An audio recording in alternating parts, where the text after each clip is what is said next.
High, welcome to my YouTube channel Dutta and Mitra. আজকে কিন্তু আমার ভিডিওটা খুব ইম্পর্টেন্ট হতে চলেছে। আজকে আমার ভিডিওর টপিক হচ্ছে ব্যাংক ক্লার্ক ভার্সেস ব্যাংক পিও। আমাদের অনেকেরই ড্রিম থাকে যে আমরা ব্যাংকিং সেক্টরে জয়েন করব, সেটা পাবলিক সেক্টর ব্যাংক হোক বা প্রাইভেট ব্যাংক হোক। সেক্ষেত্রে আমাদের অনেকের কাছে কিন্তু এটা ক্ল্যারিটি থাকে না যে ব্যাংক জব এবং ব্যাংকের ক্লারিক্যাল এবং পিও তাদের জব রোলের কি কি ডিফারেন্স থাকে বা তাদের কি কি অ্যাডভান্টেজ থাকে সেসব নিয়ে আজকে আমি পুরো ভিডিওটাতে আলোচনা করতে চলেছি। চলুন একে একে দেখে নেওয়া যাক। প্রথমেই আসি হচ্ছে জব প্রোফাইল। ক্লারিক্যালদের মেনলি কিন্তু কাজ থাকে হচ্ছে data entry, cash handling, customer management এবং day to day operation.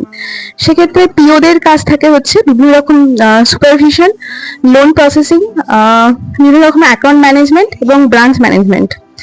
Next আমি আসছি হচ্ছে ওয়ার্ক প্রেশার নিয়ে। আমাদের ব্যাংকে জেনারেলি বাইপার্টাইট হয়, সেই বাইপার্টাইট অনুসারে ব্যাংকিং ক্লারিক্যালদের টাইম কিন্তু থাকে 10টা to 5টা।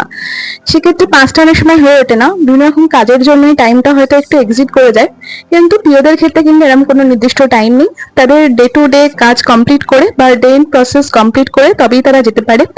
আমার ব্যাংকে ডে এন্ড প্রসেস কমপ্লিট করার জন্য দুটো আইডির দরকার হয়, তো সেক্ষেত্রে দুজন অফিসারকে কিন্তু শেষ পর্যন্ত থেকে সেই দিনের কাজ কমপ্লিট করে এবং ডে এন্ড প্রসেস কমপ্লিট করে তবেই তারা যেতে পারে।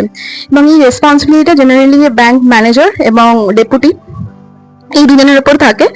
তো সেক্ষেত্রে বলা যায় যে পিওদের রেসপন্সিবিলিটি একটু ক্লারিক্যালদের থেকে কিন্তু বেশি থাকে।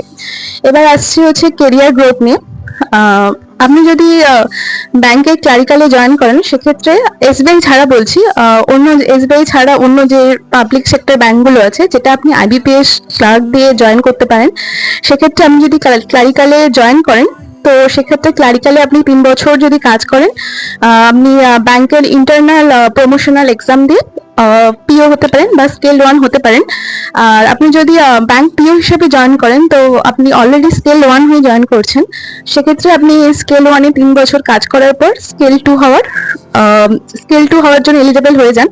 জেনারেলি আমাদের যে ব্যাংক যে কোনো ছোট জায়গায় বা রুরাল ব্রাঞ্চে স্কেল 2 কিন্তু ম্যানেজার হয়, বাট যে বিগ সিটিস বা মেট্রো সিটিসে স্কেল 2 জেনারেলি অনেক সময় ম্যানেজার হয় বা অনেক সময় ডেপুটি ম্যানেজার বা লোন অফিসার এই সমস্ত পোস্টে তারা কাজ করেন।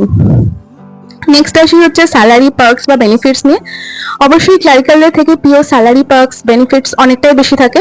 যেহেতু পিওদের ট্রান্সফার একটু ফ্রিকোয়েন্ট হয় সেক্ষেত্রে কিন্তু তাদের শিফটিং অ্যালাউয়েন্স, ফার্নিচার অ্যালাউয়েন্স এসব থাকে এবং ক্লারিক্যালদের থেকে মেডিকেল এক্সপেন্সেস বা মেডিকেল অ্যালাউয়েন্স কিন্তু পিওদের অনেকটাই বেশি থাকে। তো শেষ পর্যন্ত আমি বলতে পারি যদি আপনি চান যে আপনি একটা নির্দিষ্ট টাইমিং এর মধ্যে কাজ করবেন বা আপনার কাজের লিমিটেশন একটা পরিধি থাকবে তাহলে আপনার জন্য ব্যাংক ক্লার্ক কিন্তু বেটার। বাট আপনি যদি সুপারভিসারি রোল পছন্দ করেন বা আপনার কেরিয়ার গ্রোথ আরো ফার্স্ট চান সেক্ষেত্রে আপনি কিন্তু ব্যাংক পিও জয়েন করতে পারেন।